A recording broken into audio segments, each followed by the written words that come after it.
السلام عليكم متابعي قناة فوتستارك. السلام عليكم اخوتي واحبائي وعائلتي العزيزة والكريم. معاكم اخوكم فيلا محمود، واليوم اخوتي الكرام عندنا واحد الاخبار مذهلة ورائعة وجميلة على المنتخب واللاعبين ديالو. ان شاء الله الاخبار ديال اليوم غتعجبكم بزاف، ما نضيعوش الوقت. بسم الله ولنتوكل على الله وندخلوا مباشرة في الموضوع. اول لاعب غنهضر عليه واول خبر غادي نستفتح به عنده علاقة بسفيان بوفال، ولكن تصنتوا لي مزيان هاد الهضره غادي نقولها، حيت هاد الهضره اللي غادي تسمعوها اخوتي الكرام، نعم هاد الكلام حاسم بالنسبة للمنتخب الوطني المغربي والركراك. قيدوا الايام بيننا. عارفين ان سفيان بوفال تقريبا من نهار رجع مع الفريق ديالو الريان كيكتفي فقط بالمباريات الوديه. باش نعطيكم بعض التفاصيل باش تفهموا شنو واقع لهذا اللاعب اللي طالما فرحنا ونشطنا بالابداعات والتقنيات ديالو. ودابا شكون اللي واخد البلاصه والمكانه ديال سفيان بوفال في الفريق ديالو الريان؟ هو اشرف بن شرقي. ودابا شنو وقع؟ الصحف ديالنا منهم واحده من اكبر الصحف المغربيه راكم كتعرفوها ما كنبغيش نسمي، هضرات على بوفال وقالت لك باللي انه لي شونس ديالو باش انه يكون اساسي او شي يحضر لاكان تقدر طيح، او انها شيئا ما تتضاءل. علاش؟ بسبب الجاهزيه. قال لك اسيدي باللي ان الركراكي بز من ماشي الخاطر بز منه مرغم انه يختار لاعب اخر اللي كينشط في الرواق الايسر زعما كجناح ايسر وعنده جاهزيه اكبر. هنا الركراكي غادي يطيح في واحد الاختيار صعب. هذا الموضوع اللي كنهضر فيه دابا واحد من اهم المواضيع، لان اللي ما عارفش القيمه ديال سفيان بوفال في المنتخب الوطني المغربي وكيفاش اعتمد عليه الركراكي رغم انه ما سجلش اهداف في المونديال زعما بحال النصيري او زياش، الا وان التاثير ديالو راه كان كبير جدا جدا جدا. بوفال من النوعيه ديال اللاعبين اللي كان كيلعب لك على النفسيه ديال المدافعين، وهذوك اللي دريبل كيزعزعوا لك شويه الثقه ديال الخصوم ديالك. بلا ما نهضروا على انه كيدبر على دي بينالتي والعديد من الاشياء. دابا اراك لي الفيلم ديال التشكيله بلا ما نهضر على الدفاع معروف، وسط الميدان ما معروفش، ولكن حنا غنشوفوا الركراكي شنو غادي يدير. لكن انا بغيت نهضر على الخط ديال الهجوم هو اللي باغي نركز عليه. نورمالمون غادي يكون الساري هو الاساس، هذه حاجه كاملين كجمهور مغربي عارفينها وشبه متيقنين منه، وغادي يكون زياش في الرواق الايمن، وهذه لا نختلف عليه. يعني شكون غادي يطير في البلاصه ديال بوفال وشكون غادي نقد عليه وغادي ياخذها؟ امين عادل. هذا الموضوع انا تطرقت ليه لان الجرائد كبيره في المغرب عندها واحد القيمه وكيتبعوا الناس بزاف هضرات على هذا الكلب، وبغيت نقول لهم فقط واحد الكلمه بسيطه غير باش هاد الظرفيه الصعيبه اللي كيدوز منها بوفال البعض ما يمشيوش غالطين وبعض الصحف حتى هما يمشيو مكبوبين. انا كنظن ان رغم عدم الجاهزيه ديالو غيعتمد عليه الركراك شنطان باش نقول لكم نيش، لان هذه راه ديجا وقعت مع زياش شحال هذه واعتمد عليه في المونديال، وكنظن نفس الشيء غادي يوقع مع سفيان بوفال، وكنظن ان هذه هي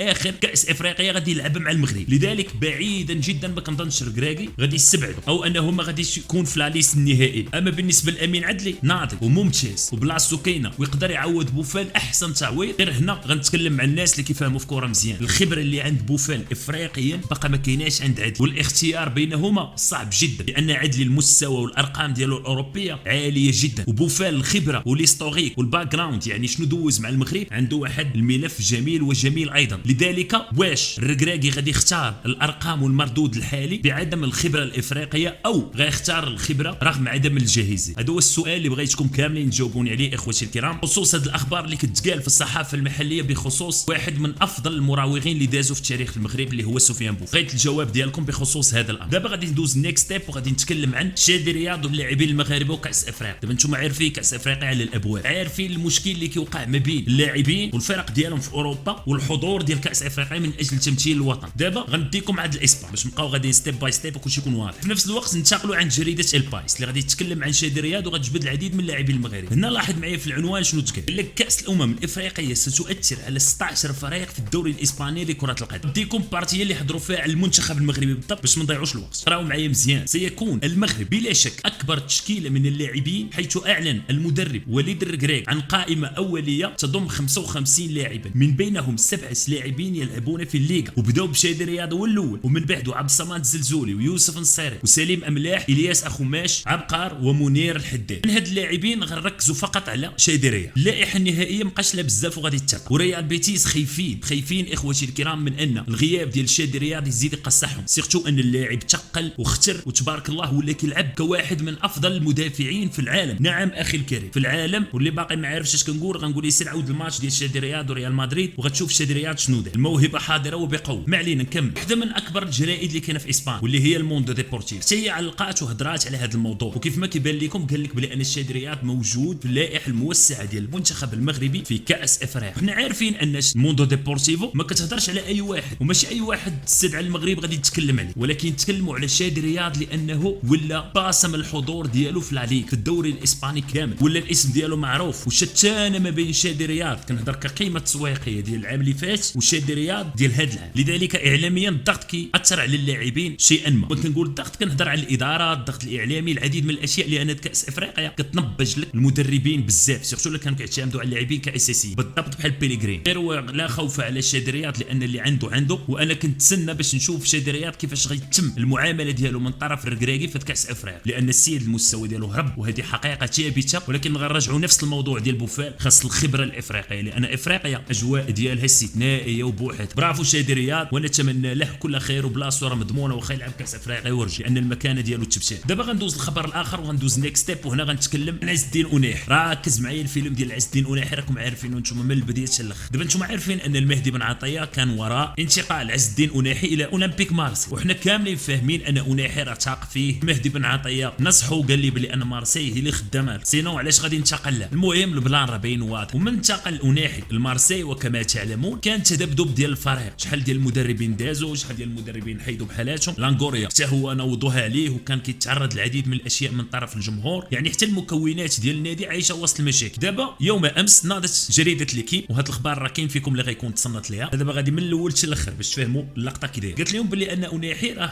ممكن انه يغادر في حاله ما جا شي فريق وقدم واحد العرض ممتاز. حتى لهنا متفقين. وانا مال البدايه كنت كنقول لكم راه ان أناحي في مارسي فقط كتب زنيز، شراوه ب 8 مليون زائد 2 مليون حوافز وبغاو يربحوا فيه الفلوس. من بعد بان لنا المهدي بن عطيه ولا داخل في لافير، من بعد كاطوزو ولا كيطلق تصاريح على المهدي بن عطيه وكيلوح بينالتيات الاداره ديال النادي كيقول لي ما انا باغي نتلاقى معاه ونهضر معاه. ما كنظنش كاطوزو غيحط التصريح غير هذا. المهم من بعد هذا الفيلم كامل ناضت جريده لو ديسبور، هذه جريده معروفه في فرنسا حتى هي، وعنوانات المقال كالتالي باش تعرفوا أناحي دابا فين كاين. قال لك كارثه بالنسبه لمارسيل، انتقالات باركه كتوجد باش زعما تكمل من بعد. اجي نهضروا المقال. قال لك ان مارسي كيتسنى انه يخسر، بهذا المصطلح يخسر جوج من اللاعبين وسط الميدان ديالو في شهر يناير. وهنا كنهضروا على الانتقالات الشتويه اللي ما بقى لها والو. قال لك ان باب وعز الدين أناحي غادي يمشيو يلعبوا في كاس افريقيا، ديما كنرجعوا لكاس افريقيا، غادي يخليو غنار وكاطوزو عنده فقط 3 احتمال اللي هما بلال نادير المغربي ايضا، وهذه فرصه باش هو يثبت نفسه، فيريتوت وكينغدو. من بعد غيحطوا التصريح ديال من ديال رئيس مارسي. وشنو قال لهم هنا؟ قال لهم خاصنا نعرفوا باللي ان كيفاش نتعاملوا مع كاس افريقيا. كيف ما كتقراو بوضوح كيقول لك باللي ان 7 لاعبين حتى ل 8 اللي غادي يغيب. قال لهم ماشي ضروره اننا ناخذوا لاعبين على شكل اعاره من اجل تعويض هاد اللاعبين اللي ما غاديش يكونوا حاضرين، خاصنا نحاولوا كيفاش اننا نقصوا من التاثير ديال كاس افريقيا علينا. قال لهم في الاخر سان سوغي با لاكس برينسيبال دو نوت ريكروت، لكن لو ريكروتمون كاين، يعني الانتداب حاضر. بقى يعوج الهضره ولكن جبد الكلمه ديال الانتدابات. وانا هاد الاخبار فرحتني لانني انا اتوق شوقا باش ان أناحي يخرج من مارسي، لان مارسي بالضبط حسب الراي ديالي الشخصي والخبره المتواضعه في المتابعه ديالي اللاعبين وهذا الفريق اللي كنت كنتفرج فيه من زمان سنين وسنين هذه ما خدامش ليه. مارسي فرقه اللي عندها ضغط جماهيري كبير وما كتصبرش على اللاعب. شحال ديال اللاعبين اللي المشوار ديالهم تغير بزاف بسبب مارسي. كنتمنى لأناحي كل خير وبغيتو يخرج منه. واحد الجمله فقط بغيت نقول على امرابط وعلى السريع وغتكون بالزربه.